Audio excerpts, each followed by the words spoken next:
लातूर प्रभातमध्ये आपलं सर्वांचं स्वागत। मी रघुनाथ बनसोडे। लातूर शहर विधानसभेच्या निवडणुकीच्या संदर्भामध्ये या ठिकाणी बोलायचं झालं तर प्रचाराला खूप मोठा वेग आलेला आहे। आमच्याकडे बहुजन समाज पार्टीचे अधिकृत उमेदवार सिद्धार्थ सूर्यवंशी हे आमच्याकडे स्टुडिओमध्ये आलेले आहेत। काय सर, आता आपली ही विधानसभेची लातूर शहर विधानसभेच्या प्रचारामध्ये आपण जोरामध्ये सुरुवात केलेली आम्ही बघितलेलं आहे।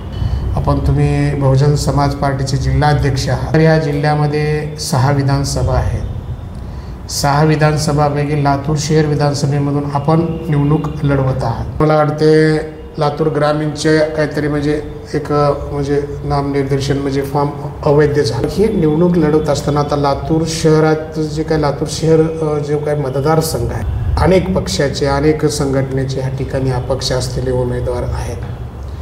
मग हे सर्व उमेदवार पाहता बहुजन समाज पार्टीचे आपण अधिकृत उमेदवार आहात। आपण कशा पद्धतीने आता आपण मतदारासमोर जाणार आहात मत मागण्यासाठी? सर, गेले जवळपास 10 ते 15 वर्ष झालं मी बहुजन समाज पार्टीचं काम करत आहे। सर, शाखा अध्यक्ष ते जिल्हाध्यक्षापर्यंत माझा स्वतःचा प्रवास आहे। काम करत असताना बहुजन समाज पार्टीच्या जे काय नियमावली आहे त्याच्या बाहेर जाऊन आजपर्यंत आपण कोणतं काम केलेलं नाही।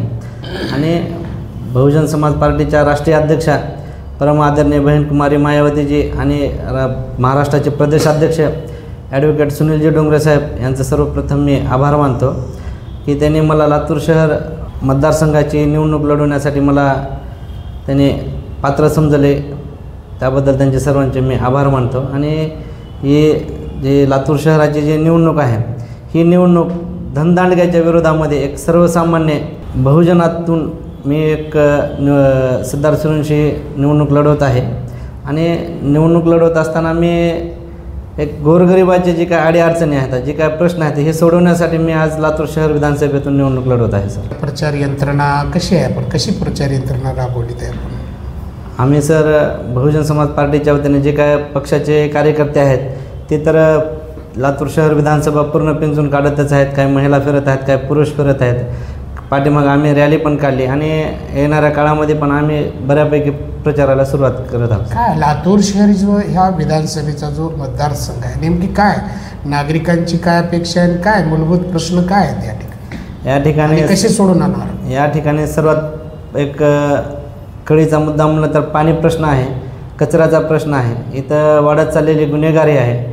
आणि तुम्ही काय करणार आहे त्या लातूर या जनतेसाठी? तुमची काय काय तुम्ही विजन काय, तुम्ही काय ठरवले काम करण्यासाठी? काय नवीन? सर, जर येणाऱ्या विधानसभेमध्ये मी निवडून आलो तर सर या ठिकाणी सर्वप्रथम पाण्याचा प्रश्न सोडवला जाईल। त्यानंतर शैक्षणिक जो सर्वात मोठा प्रश्न आहे शैक्षणिकमध्ये सुद्धा बरंच लातूर पॅटर्नमुळे ओळखलं जाते, पण त्या लातूर पॅटर्नला पण कुठेतरी गालबोट लागण्याचं काम झालेलं आहे, ते सुधारवण्याचा प्रयत्न करेन। नंतर गुन्हेगारी जे वाढत चाललेले आहे ते कुठेतरी आटोक्यात आणण्यासाठी आम्ही प्रयत्न करू। आणि ज्यावेळेस उमेदवारी अर्ज दाखल केल्याच्या नंतर आपले काही विरोधक असतील, आपल्याला नक्कीच विरोध झालेला असं दिसून येतं। आपण उमेदवारी अर्ज दाखल करत असताना त्या उमेदवारी अर्जामध्ये खडाखोड केल्याचे काय आपण त्या ठिकाणी सांगितलं? पक्षामध्ये सामाजिक काम करत असताना लोकांच्या कामासाठी हितासाठीच विचार केला, परंतु आपल्याला काय कोण विरोध करते का? काय विरोध झाला आहे का आपल्याला या उमेदवारीसाठी काय? आणि या बाबतीत काय म्हणणं आहे? तसं पाहता सर, माझं कुणासोबत वैयक्तिक वैर नाही आणि बहुजन समाज पार्टीची लढाई ही छोट्या मोठ्या संघटनेसोबत नसून बहुजन समाज पार्टीची लढाई इथल्या भारतीय जनता पार्टी आणि काँग्रेससोबत आहे। आणि मी इथल्या जे काय स्वयंघोषित नेते आहेत त्यांना माझं एक आव्हान आहे की सिद्धार्थ सूर्यवंशी हा कालचा कार्यकर्ता नाही किंवा आजच उठला ना आज लगेच एका पक्षाकडून उमेदवारी घेतला, निवडणूक लढवला। सिद्धार्थ सूर्यवंशी ही बहुजन समाज पार्टी एक असा पक्ष आहे की ह्या पक्षामध्ये झिजावंच लागेल आणि ज्यानं झिजले त्यालाच काहीतरी फळ भेटलेलं आहे। आणि सिद्धार्थ सूर्यवंशी काम करत असताना कुणाच्याही ह्याला बळी न पडता आजपर्यंत मी काम केलेलं आहे आणि मी दबावाला बळी न पडता काम केलेलं आहे। आणि मी काम करत असताना मी खोटे कुणाला आश्वासन देण्याचं काम केलेलं नाही। जे माझ्यानं घडते ते माझ्यानं जे गोष्टी होत्या ती गोष्टी मी करण्याचं काम केलेलं आहे। आणि त्या लोकांना माझं एक आव्हान आहे की सिद्धार्थ सूर्यवंशी हा कच्चा आपला गुरुचा चेला नाही, तुम्हाला माहीतच आहे की बा माझे गुरु कसे आहेत.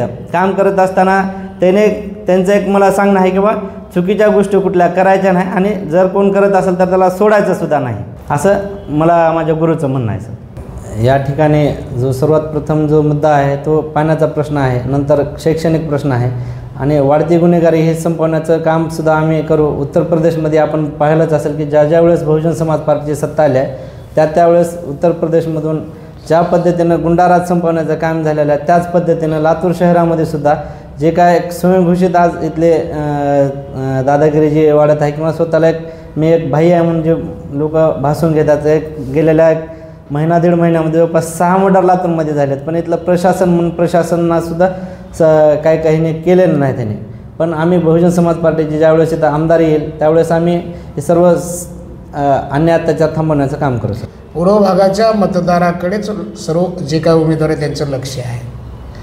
एकंदर आता तुम्ही पूर्व भागामध्येच राहता, मग आता ते पूर्व भागातला मतदार तुमच्याकडे तयार आहे का? मग लातूर शहर असेल, लातूर ग्रामीणमध्ये काय 28 का किती गाव आहेत, त्या पद्धती त्या गावापर्यंत आपला संपर्क झाला. संपूर्ण आज मुस्लिम समाजातील जे काय मतदार आहे ते देखील संख्या जास्त आहे. मग तुमचं काय म्हणजे कशा पद्धतीनं त्यांच्यापर्यंत पोहोचणार आणि तुम्ही ते मतदान कशा पद्धतीनं आपल्याकडं खिचून आणणार आहात? सर्वप्रथम तर माझं मुस्लिम समाजाला आव्हान राहील की देशामध्ये जर कालचे लोकसभा जर बघितलं तर लोकसभेला एकही मुस्लिम समाजाचा प्रतिनिधित्व इथल्या काँग्रेसनं पण दिलेला नाही आणि भारतीय जनता पार्टीनंही दिला नाही. बहुजन समाज पार्टीच्या राष्ट्रीय अध्यक्षा परम आदरणीय बहीणकुमारी मायावतीजींनी यांनी जवळपास 70 ते 80 मुस्लिम समाजाच्या लोकांना प्रतिनिधित्व देण्याचं काम फक्त बहुजन समाज पार्टीनं केलं. इथले कुठल्याही पक्षानं केलेलं नाही ना कुठल्या संघटनेनं केलं नाही. तरी मुस्लिम समाजाला माझं आव्हान राहील की इकडे तिकडे भूलथापाला बळी न पडता तुमच्या अडीअडचणीला किंवा तुमच्या देश पातळीवर जर तुमचा प्रश्न जर कोण मांडत असेल तर फक्त बहीणकुमारी मायावती मांडत आहेत आणि त्यांचाच एक शिपाई म्हणून मी लातूरमधून बहुजन समाज पार्टीच्या वतीने निवडणूक लढवत आहे. तरी तुम्ही माझा विचार करून किंवा बहुजन समाज पार्टीचा विचार करून बहुजन समाज पार्टीच्या हत्ती निशाणीवर प्रचंड अशा बहुमताने मतदान करावं. सिद्धार्थजी सूर्यवंशी हे जे उमेदवार यांच्या बाबतीमध्ये सांगण्याचा जर आपण प्रयत्न ह्या ठिकाणी केला, मागे निवडणूक देखील त्यांनी पक्षाच्या वतीनंच निवडणूक लढली, त्यावेळेस देखील मतदान त्यांना भरपूर झालेलं होतं. लातूरचे मतदार सुशिक्षित आणि खूप हुशार असल्या कारणाने आता येणारे जे काही उमेदवार आहेत जे आता समोर म्हणजे निवडणूक रिंगणात आहेत याचकडे आपण सर्वांनी लक्ष देणं आवश्यक असं वाटते आणि जे योग्य उमेदवार आहेत त्यांनाच मतदान करणं अत्यंत आवश्यक आहे असं मला या ठिकाणी सांगायचं वाटतं. सिद्धार्थ सूर्यवंशी नक्कीच हे निवडून आल्याच्या नंतर या ठिकाणी त्यांच्या म्हणण्याप्रमाणे ते काम करतील अशी अपेक्षा व्यक्त करतो. आपण इथं आलात, खूप खूप धन्यवाद.